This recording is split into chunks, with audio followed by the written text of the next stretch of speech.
We'll now entertain questions from our media panel. I guess I'm going to direct this to Mr. Frisch.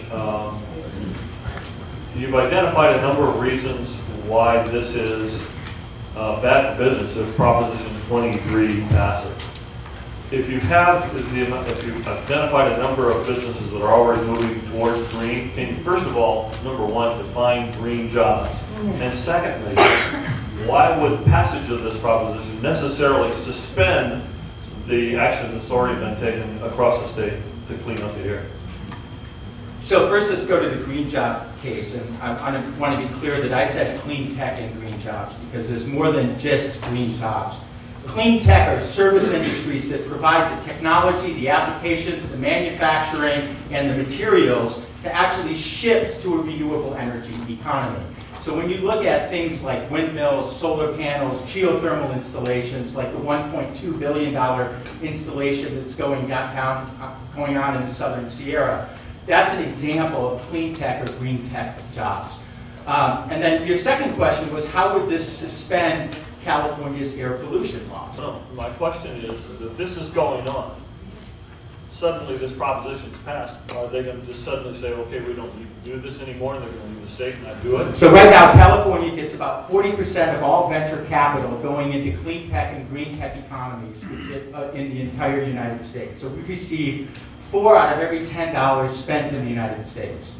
And that has been a growing field. It's actually $2 to $3 billion a year now, and it's growing every year.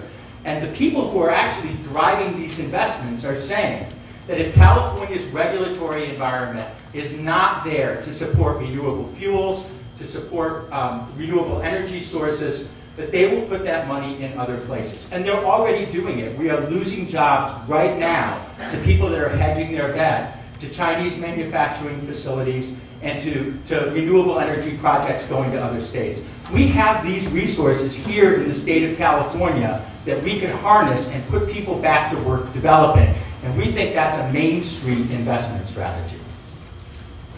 Ask for clarification. Did I hear you say that the people that are investing in green tech here in California, if we pass Proposition 23, they will send their money to China? What I'm saying is that venture capitalists are identifying where the best investments can be made. And California right now is considered one of the best investments in the world. But one of the reasons it's the best investment is that we have regulatory policy that says that we'll get 20% of our energy from renewable sources, and that we will begin transitioning to low carbon fuels and to green technology. Now, if that regulatory driver goes away, the fear of the venture capital field is that the funding will go away, that the funding will go to other places where, in essence, there are greener pastures. We want to capture that money here in California so we can be the business leaders in this field, like we were with high technology, like we were in the defense industry, like we have been in almost every major technological innovation in the country. Question for our media panelists? Sure. This is for John. I think there's 1.3 million Californians who have lost their jobs since 2007. Unemployment rate right now is about 12%. There's been no industrial growth to speak of.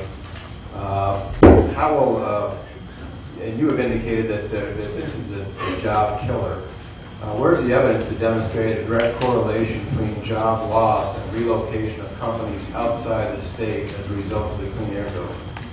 Where's the evidence of the job loss? Yeah, there's a lot of numbers thrown around about how many jobs would be lost, just maybe 32 or right. Well, actually, you need to look no further than the nonpartisan independent legislative analyst office, which actually, as in a couple different scenarios, have identified a couple different comments, basically stating because AB 32 is expected to cause energy prices to rise and firms to face certain investment requirements, the cost of doing business in California will increase.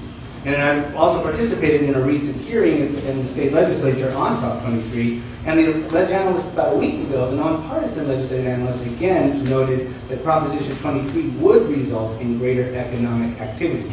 So what we're seeing both with the Ledge Analyst Office, but also with the Air Resources Board. The Air Resources Board has an Economic Activity Allocation Committee which identified that AB 32 will cause California households to face higher prices for electricity, natural gas, and gasoline. And those business costs will be passed on to their customers. So to answer your question in terms of empirical data specific to job loss, we certainly are seeing with the nonpartisan legislative analysis that it would absolutely lead to higher costs that would clearly be an indicator for job loss and people leaving our state. So again, two nonpartisan, and in fact one within the very regulatory agency which is charged with implementing AB 32. I said this cost will go up. It will be passed on to businesses and other customers. Since AB 32 only applies to California and many states do not plan on similar legislation, does California stand to unfairly suffer economic damage if it enforces unilaterally the restrictions of AB 32? And is that risk worth what some suggest will have a small effect on global warming? This is for both of you. So we actually see that as a great opportunity because of the point that California can lead the nation in implementing our objectives to reduce global warming and reduce greenhouse gases. It creates an opportunity for California business to do what it does the best, which is innovate. That if we are on the leading edge, we will be the area of the country that develops this technology first, that develops the manufacturing base behind it, and benefits from that innovation, just like we've benefited from other innovation-based businesses in the past. But this issue really becomes more interesting when you look at the job growth versus job destruction issue, because one of the really critical issues in California is that we are continually losing jobs and we're continually gaining jobs. The question is, where do you want to bet on gaining jobs? And where do you want to put resources in order to create economic growth and prosperity?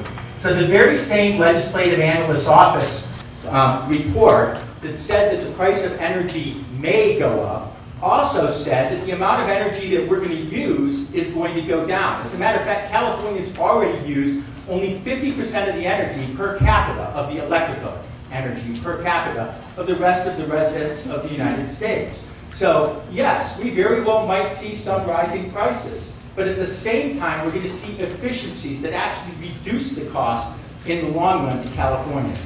That's an opportunity for us to be at the leading edge of the development and application of that technology and to creating new economy based on that. And we need some sort of shot in the arm like that in this state.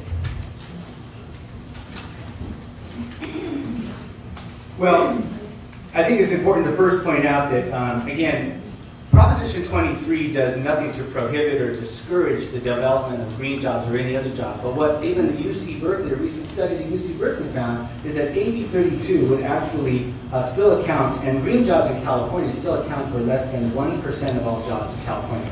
We're concerned about green jobs, but we're concerned about jobs of every color. And when you find new untested regulations, a 60% energy tax increase on struggling small businesses, this is the worst possible time they can afford that. It isn't discouraging the idea of green entrepreneurism or any other entrepreneurs. It's just telling our government, let's stop, press the pause button, let's let jobs come back, let's let businesses on Main Street revive.